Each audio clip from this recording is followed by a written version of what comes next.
നമസ്കാരം, തേർഡ് ന്യൂസിലേക്ക് സ്വാഗതം.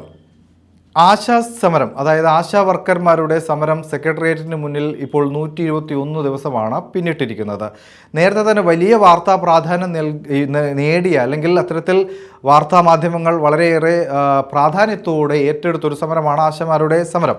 അവർ മുന്നോട്ട് വയ്ക്കുന്ന ന്യായമായ ആവശ്യങ്ങൾ സർക്കാർ പരിഗണിക്കാത്തതിൽ വലിയ പ്രതിഷേധവും വിമർശനങ്ങളും ഒക്കെ തന്നെ വലിയ സാംസ്കാരിക നായകരുടെ ഭാഗത്തു നിന്നും പ്രതിപക്ഷത്തിൻ്റെ ഭാഗത്തു നിന്നും അതല്ലാത്ത ആളുകളുടെ ഭാഗത്തു നിന്നൊക്കെ തന്നെ ഉയരുന്നുണ്ട്. പ്രധാനമായും മിനിയുടെ നേതൃത്വത്തിലാണ് ഈ സമരം മുന്നോട്ട് പോകുന്നത്. ഇപ്പോൾ സംസ്ഥാന സർക്കാർ പറയുന്നത് ഇത്തരം സമരം നടത്തുന്നത് ഈ മതതീവ്രവാദ സംഘടനകളുടെ പിന്തുണയോടുകൂടിയാണ്, അല്ലെങ്കിൽ ഈ നക്സൽ വാദികളാണ് ഇത്തരത്തിലുള്ള സമരത്തിന് പിന്നിൽ, അവരാണ് ഇത് നയിക്കുന്നത് എന്നൊക്കെയാണ്, അല്ലാതെ തൊഴിലാളി സംഘടനകളല്ല ഇതിന് പിന്നിൽ എന്നാണ് സംസ്ഥാന സർക്കാരിന് വേണ്ടി പറയുന്ന ആളുകളുടെ ഒരു ഭാഷ്യം. എന്തായാലും അവരുടെ ആവശ്യങ്ങൾ ന്യായമാണ്. വളരെ തുച്ഛമായ ശമ്പളത്തിൽ ജോലി ചെയ്യുന്ന ആശമാരുടെ കാര്യം, അവരുടെ ജീവിതം വളരെ ദുസ്സഹമാണ്. അതുകൊണ്ട് തന്നെ അത് പരിഗണിക്കേണ്ടതാണ് എന്ന് തന്നെയാണ് ഒരു പൊതുവായ അഭിപ്രായം ഉയർന്നു വരുന്നത്. മാത്രമല്ല, ഇടയ്ക്ക് സുരേഷ് ഗോപി അടക്കമുള്ള ആളുകൾ ഇവരുടെ സമരപന്തലിലെത്തി സംസ്ഥാന സർക്കാരിൻ്റെ ഭാഗത്തു നിന്നുള്ള തെറ്റുകൾ പറഞ്ഞ് കേന്ദ്ര സർക്കാരിൽ നിന്നും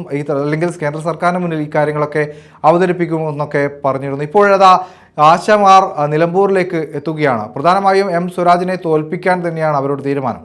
പ്രധാനമായും അവർ മുന്നോട്ട് വയ്ക്കുന്നതും സംസ്ഥാന സർക്കാർ തങ്ങളോട് കാണിച്ച നീതികേട് വീടാന്തരം കയറി പറയുക എന്നത് തന്നെയാണ്. അതായത് ഈ ആശമാരുടെ സമരത്തിന് ഇതുവരെ ലഭിച്ചുകൊണ്ടിരുന്നൊരു പിന്തുണ അത് രാഷ്ട്രീയമായി അവർ ഉപയോഗിക്കുകയാണോ എന്ന ചോദ്യമാണ് ഉയരുന്നത്. അതായത് എം സ്വരാജിനെ തോൽപ്പിക്കുക അല്ലെങ്കിൽ സംസ്ഥാന സർക്കാരിനെതിരെ പ്രതികരണം അല്ലെങ്കിൽ ഒരു പ്രചരണം നടത്തുമ്പോൾ അത് എത്രത്തോളം അത് UDF അത് ആഘോഷമാക്കുമെന്ന കാര്യത്തിൽ സംശയമില്ല. BJPയും അത് ഏറ്റെടുത്തേക്കാം. പക്ഷേ ഒരു സമരം നടത്തുന്ന ആളുകൾ പൂർണ്ണമായും മറ്റൊരു പക്ഷത്തേക്ക് UDF പക്ഷത്തേക്ക് പോകുമ്പോൾ ആ ഒരു സമരം എത്രത്തോളം ഇനി വിജയിക്കാനുള്ള സാധ്യത കാണുന്നു എന്നതിലൊക്കെയാണ് ഇപ്പോൾ സംശയം ഉയർന്നത്.